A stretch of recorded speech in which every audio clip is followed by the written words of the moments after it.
Hello, welcome students. Today we will discuss about the biological science model paper for coming ground test and the public exams. So మనం ఇప్పుడు జీవశాస్త్రంలో రాబోయే grand test కు మరియు అలాగే public పరీక్షకు సంబంధించిన ఒక ప్రశ్నపత్రాన్ని విశ్లేషించే ప్రయత్నం చేద్దాం. సో ఇది మనకు ఏదైతే ఎస్ఎస్సి 100 డేస్ యాక్షన్ ప్లాన్ లో భాగంగా ఇచ్చిన ఒక మోడల్ పేపర్ అండి. మాక్సిమం క్వశ్చన్స్ అన్ని కూడా ఇందులో రిపీట్ అవుతున్నాయి. సో మనం ఈ క్వశ్చన్ పేపర్ని ఒకసారి ఎక్స్ప్లెయిన్ చేద్దాం. సో మన బయాలజికల్ సైన్స్ క్వశ్చన్ పేపర్లో ఫస్ట్ సెక్షన్లో మనకు 6 1 మార్క్ క్వశ్చన్స్ ఉంటాయి. సో ఈ 1 మార్క్ క్వశ్చన్స్ అన్నిటినీ కనుక మనం అనలైజ్ చేస్తే ఇక్కడ ఒక డెఫినెట్ ప్యాటర్న్ అనేది మనకు కనిపిస్తుంది. సో ఏదైనా ఈ 6 క్వశ్చన్స్లో ఖచ్చితంగా ఏదైనా ఒక అబ్రివేషన్ విశదీకరించి రాయడం, ఒక అబ్రివేషన్ అయితే ఖచ్చితంగా ఇస్తారు. ఇక్కడ మీరు చూసినట్లయితే 5th question, what is the full form of HIV? Answer వచ్చి human immunodeficiency virus. So ఇలాగే ఈ ప్లేస్లో ఏదో ఒక abbreviation, what is the full form of DNA or what is the full form of ATP, ఇలాగా రకరకాలుగా ఏదో ఒక అబ్రివేషన్ ఇక్కడ ఇచ్చే అవకాశం ఎక్కువగా ఉంటుంది. సో టెక్స్ట్ బుక్ లో మనకు మాక్సిమం ఒక 10 to 12 అబ్రివేషన్స్ మాత్రమే ఉంటాయి, అందుకంటే తక్కువ ఉంటాయి. సో ఆ అబ్రివేషన్స్ అన్నిటిని కనుక మీరు చూసుకుంటే ఖచ్చితంగా ఒక 1 మార్క్ క్వశ్చన్ అనేది మీకు వస్తుంది. సో ఇక్కడ మీరు ఫస్ట్ క్వశ్చన్ చూసినట్లయితే, Ramu wants to measure the blood pressure of Ravi, name the instrument Ramu used. Ramu అనే అబ్బాయి రవి అనే అబ్బాయి యొక్క రక్తపీడనాన్ని కొలవాలనుకున్నాడు. అతను ఏ పరికరాన్ని ఉపయోగించి దాన్ని కొలుస్తాడో తెలియజేయండి అని అన్నారనమాట. సో అయితే ఇక్కడ మనం అబ్జర్వ్ చేయాల్సింది ఏంటంటే, ఈ మోడల్ పేపర్లో ఇవ్వలేదు, కానీ గత 2-3 సంవత్సరాల నుంచి మనం అబ్జర్వ్ చేసినట్లయితే ఈవెన్ 1 మార్క్ క్వశ్చన్స్ లో కూడా మనకు ఒక డయాగ్రామ్ ఇచ్చి ఆ డయాగ్రామ్ బేస్డ్ క్వశ్చన్స్ కూడా అడుగుతున్నారు. సో ఇక్కడ ఇదే మొదటి ప్రశ్నను డైరెక్ట్ గా బీపీ ఆపరేటర్స్ ఏదైతే స్పిగ్మో మానోమీటర్ ఉందో ఆ స్పిగ్మో మానోమీటర్ యొక్క డయాగ్రామ్ ఇక్కడ ఇచ్చి what is the use of this instrument అని అడిగే అవకాశం ఉంటుంది, లేదా how you measure the blood pressure of A person అని అడిగే అవకాశం ఉంటుంది. సో ఇలాగా ఒకటే ప్రశ్నలు రకరకాలుగా అడిగే అవకాశం ఉంటుంది. సో ఇక్కడ ఇచ్చిన మోడల్ పేపర్లో Ramu wants to measure the blood pressure of Ravi, name the instrument Ramu used అనే అంశాన్ని ఇక్కడ ఇవ్వడం జరిగింది. ఇదే ప్రశ్నను నేను ఇందాక చెప్పినట్లు స్పిగ్మో మానోమీటర్ డయాగ్రామ్ ఇచ్చి what is the name of this operators అని కానీ, లేదా what is the use of this operators అని కానీ అడిగే అవకాశం కూడా ఉంటుంది. కాబట్టి విద్యార్థులు దాన్ని గమనించాల్సిన అవసరం ఉంటుంది. తర్వాత రెండవ ప్రశ్న మీరు చూసినట్లయితే, what is the phenotypic ratio in a monohybrid cross? ఏక సంకరణ ప్రయోగాలలో దృశ్యరూప నిష్పత్తి ఎంత అని అడుగుతున్నారు. సో ఇక్కడ జనరల్ గా 1 మార్క్ క్వశ్చన్స్ లో ఏమవుతుందంటే, ఇందాక చెప్పినట్లు ఒక అబ్రివేషన్ అడగడం కానీ, లేదా ఒక స్టాండర్డ్ డెఫినేషన్ అడగడం కానీ, లేదా ఏదైనా ఒక అంశానికి సంబంధించిన ఎగ్జాంపుల్స్ ని అడగడం కానీ ప్రధానంగా జరుగుతుంటుంది. ఇక్కడ డెఫినేషన్ ప్లేస్ లో మనకు what is the phenotypic ratio in a monohybrid cross అని అడగడం జరిగింది. సో ఫినోటైపిక్ రేషియో ఎప్పుడు కూడా మోనోహైబ్రిడ్ క్రాస్ లో 3:1 గా ఉంటుంది, అది మనకు తెలుసు. అలాగే దీన్ని మరో రకంగా ప్రశ్నించాలనుకున్నప్పుడు what is the genotypic ratio of the monohybrid cross అని కానీ ఇలా కూడా అడిగే అవకాశం ఉంటుంది. గత ప్రశ్నపత్రాల్లో మీరు చూసినట్లయితే వాట్ ఈస్ ది సినాప్స్ అని కానీ, లేదా రైట్ డిఫరెన్సెస్, లేదా right examples for the non renewable resources అని కానీ, ఇలా ఏవైనా కొన్ని అంశాలు అడిగే అవకాశం అధికంగా ఉంటుంది. సో తర్వాత మూడవ ప్రశ్న మీరు చూస్తే, name the part of the pistil which gradually grows to form the fruit. So మనకు ఫీమేల్ రిప్రొడక్టివ్ పార్ట్స్ అనేవి ఫ్లవర్ లో 3 ఉంటాయి: ఓవరీ, స్టైల్, స్టిగ్మా. ఈ మూడింటిని కలిపి మనం పిస్టిల్ అంటాము. సో ఇక్కడ ఏమడిగారంటే, name of the part of the pistil which gradually grows to form the fruit. పుష్పంలోని స్త్రీ ప్రత్యుత్పత్తి భాగాలలో ఏ భాగం ఫలంగా మారుతుంది అంటే, అక్కడ ఉన్న ఓవరీ అనేది ఫ్రూట్ గా మారుతుంది, అందులో ఉన్న ఓవ్యూమ్స్ అనేవి ఎగ్స్ అనేవి సీడ్స్ గా మారుతాయి ఆఫ్టర్ ది ఫర్టిలైజేషన్. సో దాన్ని అనలైజ్ చేసి మనము ఆన్సర్ గుర్తు తెచ్చుకుని రాయాల్సి ఉంటుంది. సో మరొక ముఖ్యమైన ప్యాటర్న్ ఏంటంటే స్లోగన్స్. ఇందాక చెప్పాను కదా! అబ్రివియేషన్ అడుగుతారు. అలాగే స్లోగన్స్ అడుగుతారు. అలాగే ఒక స్టాండర్డ్ డెఫినిషన్ అడుగుతారు. అలాగే ఒక డయాగ్రామ్ బేస్డ్ క్వెషన్ అడుగుతారు. 6 క్వెషన్‌లో ఈ ప్యాటర్న్ అనేది మనకు కంప్లీట్‌గా కనిపిస్తుంది. ఇక్కడ స్లోగన్స్ అడిగారు. ఏంటి? Prepare slogan on organ donation లేదా prepare slogan on child births ఇలా లేదా prepare slogans for environmental protection ఇలా మనకు స్లోగన్స్ అడిగే అవకాశం ఉంది. సో మనం ఏవైనా ఒక ఆర్గాన్ డొనేషన్ స్లోగన్ ఇక్కడ రాయాల్సి ఉంటుంది. సో ఫైనల్‌గా 6th క్వెషన్ 1 మార్క్ క్వెషన్స్‌లో write 2 examples for the animals which don't depend on chromosomes for sex determination. ఇదే ప్రశ్న మొన్న ప్రీ ఫైనల్ ఎగ్జామ్‌లో కూడా ఇవ్వడం జరిగింది. ఇక్కడ అనిమల్ నేమ్స్ ఇచ్చారన్నమాట. Write 2 examples for the animals which don't depend on chromosomes for sex determination means so ఆ గ్యామెట్స్‌తో సంబంధం లేకుండా సెక్సువల్ డిటర్మినేషన్ జరిగే యానిమల్స్. అంటే దట్ మీన్స్ ఇది దేన్ని ఎక్స్‌ప్లెయిన్ చేస్తుంది? అసెక్షువల్ రిప్రొడక్షన్‌ని ఎక్స్‌ప్లెయిన్ చేస్తుంది. సో, అసెక్షువల్ రిప్రొడక్షన్‌లో ప్రోజనీని ఫార్మ్ చేసే ఏవైనా 2 అనిమల్స్ పేర్లు రాయండి అంటే, అలైంగిక ప్రత్యుత్పత్తిలో సంతానాన్ని ఏర్పరిచే ఏవైనా 2 జంతువుల పేర్లు రాయండి అని ఇక్కడ ఇవ్వడం జరిగిందనమాట. సో, ఆ విధంగా ఈ క్వెషన్ అనలైజ్ చేసి మనం ఆన్సర్ రాయాల్సి ఉంటుంది. సో, మనం 1 మార్క్ క్వెషన్స్‌లో మీరు అబ్జర్వ్ చేస్తే ఒక డెఫినిషన్ ఉంటుంది. ఒక డయాగ్రామ్ బేస్డ్ క్వెషన్ ఉంటుంది. అలాగే ఒక అబ్రివియేషన్ క్వెషన్ ఉంటది. ఒక స్లోగన్ రాయమనే క్వెషన్ ఉంటది. డిఫరెన్సెస్ ఆర్ ఎగ్జాంపుల్స్ చెప్పాను కదా! ఎగ్జాంపుల్స్ అడగడం. ఎగ్జాంపుల్స్ అడిగే ప్రశ్న కూడా ఉంటుంది. ఈ విధంగా ఇక్కడ మీరు చూసినట్లయితే 6 క్వెషన్స్ అనేవి 1 మార్క్‌లో 1 మార్క్ సంబంధించి సెక్షన్ 1లో మనకు ఉంటాయి. ఈ మోడల్ పేపర్‌లో వీటిని ఇవ్వడం జరిగింది. వాటిని మనం డిస్కస్ చేసాం. తర్వాత మన సెక్షన్ 2 మార్క్స్ క్వెషన్ సంబంధించి మీరు చూసినట్లయితే 7th క్వెషన్ ఖచ్చితంగా ఒక టేబుల్ బేస్డ్ క్వెషన్ ఉంటుంది. టేబుల్ బేస్డ్ క్వెషన్ అంటే ఏదో ఒక టేబుల్‌ని వాళ్ళే ఎడిట్ చేసి ఇవ్వడం గాని, లేదా టెక్స్ట్ బుక్‌లో ఉన్న టేబుల్‌ని యాజ్ ఇట్ ఈజ్ ఇవ్వడం గాని చేసి, మనం ఆ టేబుల్‌ని చదివిన తర్వాత అనలైజ్ చేసి ఆన్సర్స్ రాయాల్సి ఉంటుంది. సో, ఇక్కడ మనం 7th క్వెషన్ చూసినట్లయితే type of nutrition different types వారే ఇచ్చారు. వాటికి సంబంధించిన ఎగ్జాంపుల్స్ కూడా అక్కడ ఇవ్వడం జరిగింది. అలాగే 2 క్వెషన్స్ ఉన్నాయి. Each carries 1 mark. So, in which type of nutrition is photosynthesis is seen? Photosynthesis కిరణజన్య సంయోగ క్రియ అన్నది పైన తెలిపిన ఏ 2 పోషణ విధానాలలో కనిపిస్తుంది? అంటే స్వయం పోషణ విధానంలో మాత్రమే ఫోటోసింథసిస్ ఉంటుంది కాబట్టి ఆటోట్రాఫిక్ న్యూట్రిషన్ అనేది ఆన్సర్ ఇక్కడ. సో, అక్కడ ప్లాంట్స్, ఆల్గే అని ఎగ్జాంపుల్స్ ఇచ్చారు. కానీ ఫోటోసింథసిస్ అనేది ఏ టైప్ ఆఫ్ న్యూట్రిషన్‌లో జరుగుతుంది అనే ప్రశ్న ఇచ్చారు. సో, ఇక్కడే ఆన్సర్ ఉంది. సో, ఈ ఆన్సర్‌ని ఇక్కడ మనము రాయాల్సి ఉంటుంది. తర్వాత రెండవ ప్రశ్న మీరు చూసినట్లయితే name the plant which shows parasitic nutrition. ఇక్కడ ఎగ్జాంపుల్స్ అడిగారు. పారాసైటిక్ న్యూట్రిషన్‌ని చూపే ప్లాంట్ పేరు. ఈ 2 అనిమల్స్. సో, ఇక్కడ ప్లాంట్ ఏది? కస్కుట. ఇది ఆన్సర్ అన్నమాట. ఇలా మనము అనలైజ్ చేసి రాయాల్సి ఉంటుంది. ఆన్సర్ అక్కడే ఉంటుంది. సో, ఇలా 7th క్వెషన్ 2 మార్క్స్‌లో ఖచ్చితంగా ఒక టేబుల్ బేస్డ్ క్వెషనే ఉంటుంది.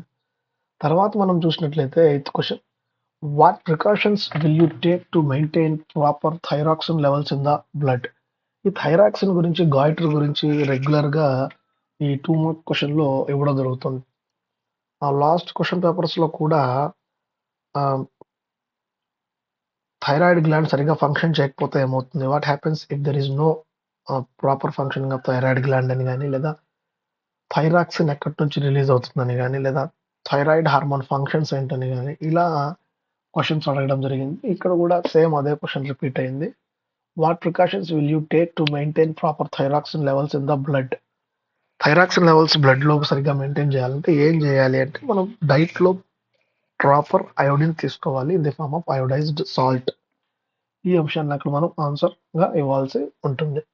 అలాగే 9th క్వెషన్ మీరు చూసినట్లయితే give 2 suggestions to control biomagnification. So, ఇక్కడ 2 మార్క్స్ క్వెషన్‌లో ఖచ్చితంగా ఎన్విరాన్మెంటల్ స్టడీస్ నుంచి మనకు క్వెషన్ అడగడం అనేది గ్యారంటీగా ఉంటుంది. So, 2 suggestions to control biomagnification. జీవులలో ఏవైతే కాలుష్య పదార్థాలు ఉంటాయో వచ్చి పోగు పడడాన్ని మనము బయోమాగ్నిఫికేషన్ అంటాం. సో అది జరగకుండా మీరైతే ఏం సలహాలు ఇస్తారు, ఏం సూచనలు ఇస్తారు అన్న అంశాన్ని ఇక్కడ అడగడం జరిగింది. సో అలాగే 10th క్వశ్చన్ మీరు చూస్తే స్టాండర్డ్ డెఫినేషన్ క్వశ్చన్. ఇవి ఖచ్చితంగా ఇటువంటి క్వశ్చన్ మనం ఈసారి కూడా ఎక్స్పెక్ట్ చేయొచ్చు. What is synapse, what happens at synapse, synapse అంటే ఏమిటి, సినాప్స్ యొక్క విధి ఏమిటి, అక్కడ ఏం జరుగుతుంది అనే ప్రశ్న.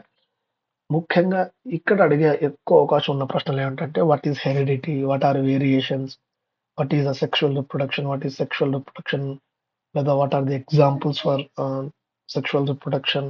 ఇలాంటి ప్రశ్నలు ఎక్కువగా అడిగే అవకాశం ఇక్కడ ఉంటుంది. సో వాటిని జాగ్రత్తగా మనం ఒకసారి రెఫర్ చేసుకోవాల్సి ఉంటుంది. సో తర్వాత మన క్వశ్చన్ పేపర్లో సెక్షన్ 3 4 మార్క్స్ క్వశ్చన్స్ ఉంటాయి. ఇక్కడ ఖచ్చితంగా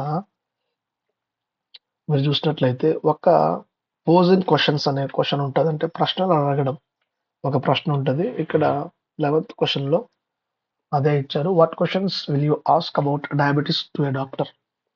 డయాబెటీస్ గురించి మీరు డాక్టర్ని ఏ ప్రశ్నలు అడుగుతారు? డయాబెటీస్ అవగాహన కోసం, డయాబెటీస్ నివారణ కోసం, డయాబెటీస్ వచ్చిన వాళ్ళు ఎటువంటి ఆహార పదార్థాలు తీసుకోవాలనే అంశాల గురించి మీరైతే డాక్టర్ని ఏమని ప్రశ్నిస్తారు? ఒక 4 మీనింగ్ఫుల్ క్వశ్చన్స్ కనుక మీరు రాసినట్లయితే మీకు ఫుల్ మార్క్స్ అవార్డ్ చేయడం జరుగుతుంది. సో ఇక 12th క్వశ్చన్ మీకు అందరికీ తెలుసు, డయాగ్రామ్ బేస్డ్ క్వశ్చన్ ఉంటుంది. అక్కడ 12th క్వశ్చన్లో సెక్షన్ ఏ బి అనే 2 క్వశ్చన్స్ ఉంటాయి. ఇక్కడ మనకి ఇంటర్నల్ చాయిస్ ఉంటుంది. గమనించాల్సింది ఏంటంటే 12th క్వశ్చన్లో ఏలో వాళ్ళు డయాగ్రామ్ డ్రా చేయమంటారు, బిలో డయాగ్రామ్ వాళ్ళే ఇచ్చి ఆ డయాగ్రామ్ పైన క్వశ్చన్స్ అడగడం జరుగుతుంది. జనరల్గా ఫాలో అయ్యే ప్యాటర్న్ ఇది. ఈ మోడల్ పేపర్లో 12th క్వశ్చన్లో ఏ బి రెండు కూడా డయాగ్రామ్ని డ్రా చేయమనే క్వశ్చన్స్ ఉన్నాయి. కానీ పబ్లిక్ ఎగ్జామ్లో మనకు ఖచ్చితంగా 12th క్వశ్చన్లో ఏ అన్నది డయాగ్రామ్ని గీయమని చెప్తారు, బిలో డయాగ్రామ్ వాళ్ళే ఇచ్చి ఆ డయాగ్రామ్ మీద కొన్ని క్వశ్చన్స్ అడగడం జరుగుతుంది. ఇక్కడ మీరు చూసినట్లయితే ఆ 12th క్వశ్చన్లో a draw the neat labelled diagram of structural and functional unit of excretory system. డైరెక్ట్గా నెఫ్రాన్ డయాగ్రామ్ డ్రా చేయండి అని అడగకుండా structural and functional unit of excretory system, subject వ్యవస్థ యొక్క నిర్మాణాత్మక క్రియాత్మక ప్రమాణమైన భాగం యొక్క బొమ్మను గీచి భాగాలు గుర్తించండి అని ఇక్కడ చెప్పడం జరిగింది. సో ఇక్కడ నెఫ్రాన్ ని డ్రా చేయాల్సి ఉంటుంది ఏ క్వశ్చన్లో. అదే బి క్వశ్చన్లో మీరు చూసినట్లయితే draw neat labelled diagram of longitudinal section of flower, పుష్పం యొక్క నిలువు కోత. సో ఇక్కడ మీరు చూసినట్లయితే ఇందాకే చెప్పాను మీకు, డయాగ్రామ్ వాళ్ళే ఇచ్చి క్వశ్చన్స్ అడగడం జరుగుతుంది అని. దాని ఎగ్జాంపుల్ మనం ఇక్కడ చూసినట్లయితే ఇది మనకు తెలుసు, ఫ్లవర్ స్ట్రక్చరు. సెకండ్ మనకు ఫ్లవర్ స్ట్రక్చర్ సింపుల్ గా డ్రా చేస్తాను నేను ఇక్కడ. సో ఇక్కడ ఓవరీ ఉంటుంది, స్టైల్ స్టిగ్మా ఉంటుంది, అలాగే ఇక్కడ యాంథర్స్ ఉంటాయి, ఇలా ఉంటుంది. సో ఇక్కడ జస్ట్ సింపుల్ గా వాళ్ళు ఏ అని ఇవ్వడం లేదా బి అని ఇవ్వడం ఇలా ఇచ్చేసి క్వశ్చన్స్ అడుగుతున్నమాట. వాట్ ఈస్ ఏ హియర్, లేదా what is the function of B here, what happens if there is no C here, ఇలాగా క్వశ్చన్స్ అడగడం అనేది జరుగుతుంది. సో ఇక్కడ 12th క్వశ్చన్లో బిని ఈ విధంగా డయాగ్రామ్ వాళ్ళే ఇచ్చి డయాగ్రామ్ బేస్డ్ క్వశ్చన్స్ అనేవి ఎక్కువగా అడగడం జరుగుతుంది. So what is A here, A stigma, B is ovary, what is C, what happens if there is no C present here, అంటే స్టెమెన్స్ అనేవి మేల్ రిప్రొడక్టివ్ పార్ట్స్ అనేవి ఫ్లవర్ లో లేకపోతే ఫర్టిలైజేషన్ జరగదు. సో ఈ విధంగా మనం క్వశ్చన్స్ కి ఆన్సర్ చేయాల్సి ఉంటుంది. సో ఇది మాత్రం బాగా మైండ్ లో ఉంచుకోండి. 12th క్వశ్చన్ లో ఏ అనేది డయాగ్రామ్ ని మనల్ని గీయమంటారు, బి క్వశ్చన్ లో డయాగ్రామ్ వాళ్ళే ఇచ్చి డయాగ్రామ్ బేస్డ్ క్వశ్చన్స్ అనేవి అడుగుతారు. సో తర్వాత 30 క్వశ్చన్స్ చూడండి. ఎన్విరాన్మెంటల్ స్టడీస్ గురించి ఉంటుంది question. How can you help in reducing the problem of waste disposal. Waste disposal గురించి రిపీటెడ్ గా క్వశ్చన్ వస్తుంది. Renewable resources, non renewable resources, అలాగే ఎన్విరాన్మెంటల్ ప్రొటెక్షన్ మోడల్స్ అంటే 3 Rs, రెడ్యూస్, రీయూజ్, రీసైకిల్, వీటి మీద ప్రశ్నలు ఎక్కువగా అడిగే అవకాశం ఉంటుంది. సో వాటిని మనం జాగ్రత్తగా రివిజన్ చేసుకోవాల్సి ఉంటుంది. తర్వాత మీరు చూసినట్లయితే 14th question, alveoli in lungs are designed for efficient gaseous exchange. How do you justify the statement? ఊపిరితిత్తుల్లోని వాయుగోనులన్నవి వాయువుల మార్పిడికి అనుకూలంగా ఏర్పాటు చేయబడి ఉంటాయి. నీవు ఈ యొక్క స్టేట్మెంట్‌ని ఏ విధంగా సమర్థిస్తావు?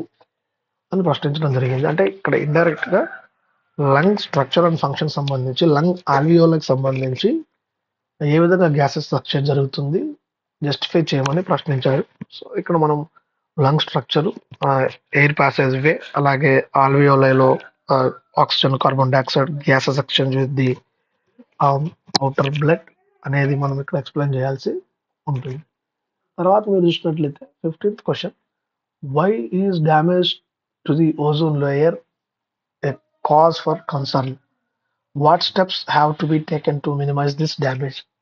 పర్యావరణంలో కాలుష్యం వలన ఓజోన్ పొర దెబ్బతింటోంది. ఇది ఎందుకు ఆలోచించదగ్గ విషయం? ఈ ఓజోన్ పొర దెబ్బతినకుండా మీరైతే ఎటువంటి సలహాలు ఇస్తారు? ఓజోన్ పొర దెబ్బతినకుండా ఓజోన్ పొరను కాపాడడానికి మీరైతే ఎటువంటి సలహాలు ఇస్తారు అనే అంశం ఇక్కడ ప్రశ్నించడం జరిగింది. సో ఇక్కడ కూడా ఒక చిన్న ప్యాటర్న్ మిస్ అయిందండి. ఏంటంటే, అంటే పర్టికులర్ ఈ మోడల్ పేపర్ గురించి చెప్తున్నాను నేను. ఎందుకంటే ఇంతవరకు జరిగిన అన్ని గ్రాండ్ టెస్ట్లకు సంబంధించి ఏదైతే 100 డేస్ యాక్షన్ ప్లాన్ లో సంబంధించిన మోడల్ పేపర్లోని క్వశ్చన్స్ ఎక్కువగా రిపీట్ అవుతున్నాయి కాబట్టి నేను ఈ మోడల్ పేపర్ని ఎక్స్ప్లెయిన్ చేస్తున్నాను. బట్ ఇక్కడ 4 మార్క్స్ క్వశ్చన్లో ఖచ్చితంగా ఒక ట్యాబులర్ ఫామ్ కాలం ఉంటుంది, ఒక టేబుల్ ఉంటుంది. ఆ టేబుల్ బేస్డ్ క్వశ్చన్స్ ఖచ్చితంగా ఉంటాయి. దాన్ని మనం గుర్తుంచుకోవాలి. సో తర్వాత లాస్ట్ సెక్షన్ 4 8 మార్క్స్ క్వశ్చన్స్ మీకు తెలుసు. ఇక్కడ ఇంటర్నల్ చాయిస్ అనేది ఉంటుంది. సో ఇక్కడ ఎప్పుడు రొటీన్గా ఫాలో అయ్యేది ఏంటంటే 16th క్వశ్చన్ ఎప్పుడు కూడా ఫస్ట్ లెసన్ సంబంధించి లైఫ్ ప్రాసెస్ సంబంధించి ఒక ఎక్స్పెరిమెంటల్ క్వశ్చన్ ఉంటుంది. అలాగే 17th క్వశ్చన్లో ఖచ్చితంగా మనకు సెక్స్ డిటర్మినేషన్ కి సంబంధించిన క్వశ్చన్ ఉంటుంది. సెక్స్ డిటర్మినేషన్ సంబంధించిన క్వశ్చన్ కనుక అడగకపోతే మనకు ఖచ్చితంగా మోనోహైబ్రిడ్ క్రాస్ని ఎక్స్ప్లెయిన్ చేయమని కానీ, లేదా ఇక్కడ చెప్తున్నట్లు రిఫ్లెక్స్ యాక్షన్, నర్వస్ సిస్టమ్ సంబంధించిన ప్రశ్నలు కానీ ప్రధానంగా అడిగే అవకాశం ఉంటుంది. అది లేదంటే స్టార్చ్ ఎక్స్పెరిమెంట్ అనేది అడగడం జరుగుతుంది. సో ఇక్కడ 16th క్వశ్చన్ మీరు చూసినట్లయితే, write an experiment to show that chlorophyll is necessary for photosynthesis. ఇవి స్టాండర్డ్ క్వశ్చన్స్ అండి. Carbon dioxide is necessary for photosynthesis అంటే కార్బన్ డైఆక్సైడ్ ఎక్స్పెరిమెంట్ కానీ, లేదా chlorophyll is necessary for photosynthesis అనే ఎక్స్పెరిమెంట్ కానీ, లేదా ఏరోబిక్ రెస్పిరేషన్, ఎనరోబిక్ రెస్పిరేషన్ సంబంధించి respiration topic లో ఉన్న ఎక్స్పెరిమెంటల్ క్వశ్చన్స్ కానీ ప్రధానంగా ఇక్కడ అడగడానికి అవకాశం ఉంటుంది. మనకు experimental based questions text book లో కేవలం ఒక మాక్సిమం 6 to 8 క్వశ్చన్స్ మాత్రమే ఉన్నాయి. ఆ క్వశ్చన్స్ అన్ని కూడా మనం బాగా ప్రిపేర్ అయితే ఖచ్చితంగా 16th ఇయర్లో ఒక ఎక్స్పెరిమెంట్ క్వశ్చన్ 8 మార్క్స్ ఉంటుంది. మనం దాన్ని ఈజీగా అటెంప్ట్ చేయొచ్చు.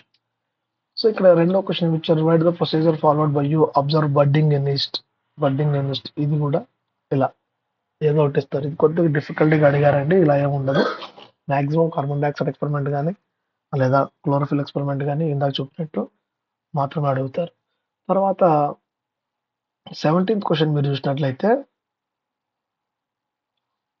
17th క్వశ్చన్లో analyse the mechanism of reflections. ప్రతీకార చర్యలు అంటే ఏమిటి, ప్రతీకార చర్య చాపంలోని భాగాలు ఏమిటి, దాన్ని వివరించండి అని. సో చాలా ఇంపార్టెంట్ క్వశ్చన్, దాన్ని మీరు బాగా ప్రిపేర్ అవ్వాల్సి ఉంటుంది. తర్వాత ఇది స్టాండర్డ్ క్వశ్చన్ అండి. B male is responsible for sex determination of the baby. Do you agree? If so write your answer with flow chart. So ఇక్కడ సెక్స్ డిటర్మినేషన్ గురించి క్వశ్చన్ అడిగారు. ఇది వాళ్ళు ఇచ్చిన మొదటి మోడల్ పేపర్. రెండవ మోడల్ పేపర్ని ఫాస్ట్గా రివిజన్ చేద్దాం. సేమ్ ఇదే ప్యాటర్న్ ఫాలో అయిందా లేదా మాత్రమే చెప్తాను. సో ఇక్కడ మీరు చూసినట్లయితే సెకండ్ మోడల్ పేపర్కి చూడండి, క్లియర్గా ఇందాక నేను చెప్పిన ప్యాటర్న్ అనేది ఫాలో అవ్వడం జరిగింది. 1 మార్క్ క్వశ్చన్స్లో కూడా ఒక డయాగ్రామ్ బేస్డ్ క్వశ్చన్స్ ఇవ్వడం జరిగింది. ఇక్కడ ఒక స్లోగన్ ఇవ్వడం జరిగింది. Write slogan to create awareness about the female foeticide among people. భ్రూణ హత్యల గురించి ఒక స్లోగన్ రాయండి. ఒక స్లోగన్ అడిగారు, ఒక డయాగ్రామ్ బేస్డ్ క్వశ్చన్ అడిగారు, అలాగే ఒక standard definition what is heredity అని అడిగారు. ఇలాగా 1 మార్క్ క్వశ్చన్స్ ఉన్నాయి. తర్వాత మీరు 2 మార్క్స్ క్వశ్చన్స్ చూస్తే ఇక్కడ చూడండి, ఒక పారాగ్రాఫ్ ఇచ్చారు, లేదా ఒక టేబుల్, అక్కడ టేబుల్ ఇచ్చారు, ఇక్కడ పారాగ్రాఫ్ ఇచ్చారు. పారాగ్రాఫ్ ఇచ్చి ఆ పారాగ్రాఫ్ని స్టడీ చేసి ఆన్సర్స్ రాయమన్నారు. అలాగే సజెషన్స్ రాయమన్నారు. Precautions to maintain healthy nervous system for proper body and coordination. తర్వాత what is the need of taking iodine? చూడండి, ఖచ్చితంగా థైరాక్సిన్, అయోడిన్ గురించి రిపీటెడ్‌గా క్వెషన్స్ అనేవి అడగడం జరుగుతుంది ఇక్కడ. తర్వాత what is the role of HCl in human digestive system? Last set B క్వెషన్‌లో కూడా ఇదే క్వెషన్ ఇచ్చారు. సేమ్ ఇలాగే లాస్ట్ ప్రీ ఫైనల్‌లో మనకు what is the function of lipase అని ఇచ్చారు. సో ఇలాగా మనకు ఇక్కడ 2 మార్క్స్ క్వెషన్స్ ఉన్నాయి. తర్వాత సెక్షన్ 3 4 మార్క్స్ మీరు చూసినట్లయితే కొంచెం ఇక్కడ కూడా డయాగ్రమ్ ఇచ్చి వాళ్ళు క్వెషన్స్ అడగలేదు. కానీ ఖచ్చితంగా ఇక్కడ డయాగ్రమ్ ఇచ్చి క్వెషన్స్ అడుగుతారు. బిలో 12 బిలో అది చూసుకోవాలి. తర్వాత ఇక్కడ మీరు 8 మార్క్స్ క్వెషన్ చూసినట్లయితే right the experimental procedure to prove action of saliva on starch. ఇందాక చెప్పాను కదా స్టార్చ్ ఎక్స్పెరిమెంట్ అడిగే అవకాశం ఉంటుందని. Saliva on starch, describe the procedure follow to prove phototropism in plants. So ఇది నాట్ ఎక్స్పెక్టెడ్ అండి. ఈ ప్యాటర్న్లో కొద్దిగా డిఫికల్ట్గా అడగాలనుకుంటేనే ఈ క్వశ్చన్స్ అడిగే అవకాశం ఉంది, లేదా సాధారణంగా అడిగే కార్బన్ డైఆక్సైడ్ ఎక్స్పెరిమెంట్ కానీ క్లోరోఫిల్ ఎక్స్పెరిమెంట్ కానీ అవి మాత్రమే ప్రధానంగా అడిగే అవకాశం ఉంటుంది. 17th క్వశ్చన్ మీరు చూసినట్లయితే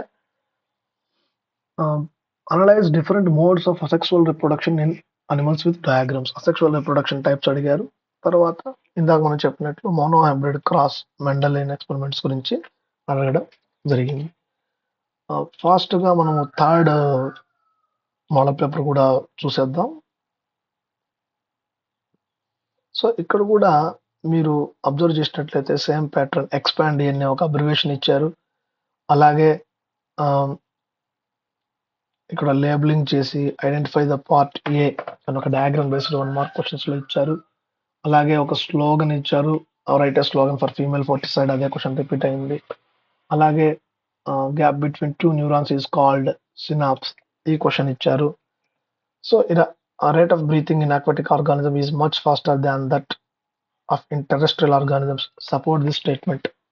జలచర జీవుల్లో హార్ట్ బీట్ ఎక్కువగా ఉంటుంది భూచర జీవులతో పోలిస్తే, దీని గల కారణాన్ని రాయండి అని ఇక్కడ ఇవ్వడం జరిగింది. సో ఇవి 1 మార్క్ క్వశ్చన్స్. ఇక్కడ క్లియర్గా ఆ ప్యాటర్న్ ఫాలో అవుతుంది మనం గమనించవచ్చు. సో మనం ఖచ్చితంగా అబ్రివేషన్స్ చూసుకోవాలి, డయాగ్రామ్స్ చూసుకోవాలి, అలాగే స్లోగన్స్ చూసుకోవాలి. ఈజీగా 1 మార్క్ క్వశ్చన్స్ మనము అటెంప్ట్ చేయొచ్చు కొన్ని స్టాండర్డ్ డెఫినేషన్స్ నేర్చుకుంటే. అలాగే 2 మార్క్స్ క్వశ్చన్స్ లో మీరు చూసినట్లయితే చూసారు కదా, టేబుల్ ఇచ్చారు. 7th question, what will happen if there is no decomposers in an ecosystem? చెప్పాం కదా ఇంతకుముందు, what happens if there is no lipase enzyme present in digestive system అని. అంటే హైపోథెటికల్ క్వశ్చన్స్ అనమాట. వాట్ విల్ హ్యాపెన్ అనేవి కొన్ని అడగడం జరుగుతుంది. అదే ప్యాటర్న్ ఇక్కడ ఫాలో అవ్వడం జరిగింది. తర్వాత మీరు చూస్తే ఒక టేబుల్ ఇచ్చారు, టేబుల్లోనే ఆన్సర్స్ ఉంటాయి. ఈ ఏదైతే ఈ ఎంజైమ్ సంబంధించి ఈ టేబుల్ని, ఈ 2 క్వశ్చన్స్ని మనం స్టడీ చేసి రాయాల్సి ఉంటుంది. తర్వాత right precautions limit the ozone depression. ఇందాక ఓజోన్ గురించి ఎన్విరాన్మెంటల్ స్టడీస్ గురించి అడుగుతారన్నాం, అదే ఇచ్చారు. What is the functions of the following hormones? Insulin and adrenaline functions ఇచ్చారు. 4 మార్క్స్ క్వశ్చన్స్ మీరు చూసినట్లయితే సేమ్ ఆల్వియోలై గ్యాసెస్ సక్సెన్స్ గురించి క్వశ్చన్ ఇవ్వడం జరిగింది. ఇక్కడ కూడా డయాగ్రామ్ ఇచ్చి క్వశ్చన్స్ అడగలేదు, కానీ ఖచ్చితంగా డయాగ్రామ్ ఇచ్చి క్వశ్చన్స్ అడుగుతారు 12 బిలో, అది గుర్తుపెట్టుకోండి. So draw diagram of structural functional unit of nervous system. So ఇక్కడ కూడా న్యూరాన్ అనేది డైరెక్ట్ గా అడగకుండా structural and functional unit of nervous system అని ఇండైరెక్ట్ గా అడగడం జరిగింది.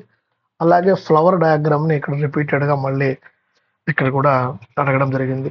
తర్వాత ఇందాక చెప్తాం కదా, suggest any 4 environmental friendly practices to reduce plastic waste. Plastic waste reduce చేయడానికి మీరైతే ఎటువంటి సలహాలు సూచనలు ఇస్తారు అని ఇక్కడ అడగడం జరిగింది. How do plants respond to stimuli? Justify the statement with suitable examples. Stimulus కి ఎట్లా ప్లాంట్స్ నాస్టిక్ మూమెంట్స్ చూపిస్తాయి, ఫోటోట్రోపిజం, జియోట్రోపిజం, హైడ్రోట్రోపిజం ఇలాంటివి అక్కడ ఎగ్జాంపుల్స్ రాయాల్సి ఉంటుంది. ఇక్కడ కూడా స్లోగన్స్ ఇచ్చారు. Write any 4 slogans on waste management, ఇది కూడా అడిగే అవకాశం ఉంటుంది. ఈసారి నేను కాంట్రసెప్టివ్ మెథడ్స్ అడుగుతారని ఎక్స్పెక్ట్ చేస్తున్నాను.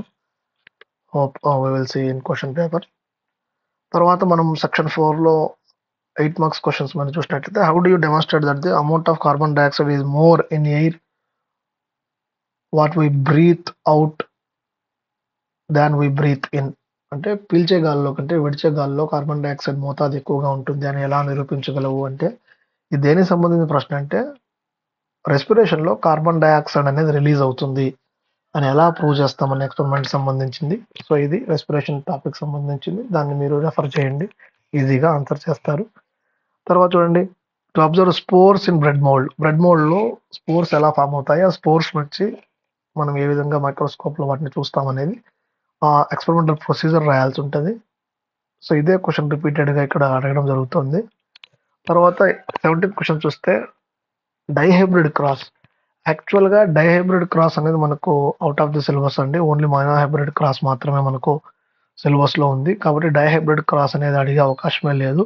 సో, ఓన్లీ మీరు మోనోహైబ్రిడ్ క్రాస్‌ని బాగా ప్రిపేర్ అవ్వండి. ఇక్కడ మేబీ బై మిస్టేక్ దీన్ని ఇక్కడ ఇచ్చినట్టున్నారు. తర్వాత 17th below what are the differences between stimulus and responses, లేదా what are the differences between arteries and veins అని గాని అడిగే అవకాశం ఉంటుంది. కానీ మాక్సిమం ఇక్కడ సెక్స్ డిటర్మినేషన్ అనే క్వెషన్, మోనోహైబ్రిడ్ క్రాస్ సంబంధించిన ప్రశ్నలు మాత్రమే ఇక్కడ అడిగే అవకాశం ఉంటుంది. సో, మనం ఈ 3 క్వెషన్ పేపర్‌లలో కూడా చూస్తే సేమ్ ఇదే ప్యాటర్న్ ఫాలో అయింది. సో, మీరు ఈ ప్యాటర్న్‌లో ఖచ్చితంగా డయాగ్రామ్స్, అబ్రివేషన్స్, స్లోగన్స్, అలాగే టేబుల్ బేస్డ్ క్వెషన్స్, ఏవైతే ఎక్స్‌పెరిమెంట్స్ ఉన్నాయో ఆ స్టాండర్డ్ ఎక్స్‌పెరిమెంటల్ క్వెషన్స్ వాటన్నిటిని బాగా రెఫర్ చేసి ప్రిపేర్ అయ్యి రేపు జరగబోయే బయాలజీ ఎగ్జామ్‌ని బాగా రాస్తారని ఆశిస్తున్నాను. Thank you.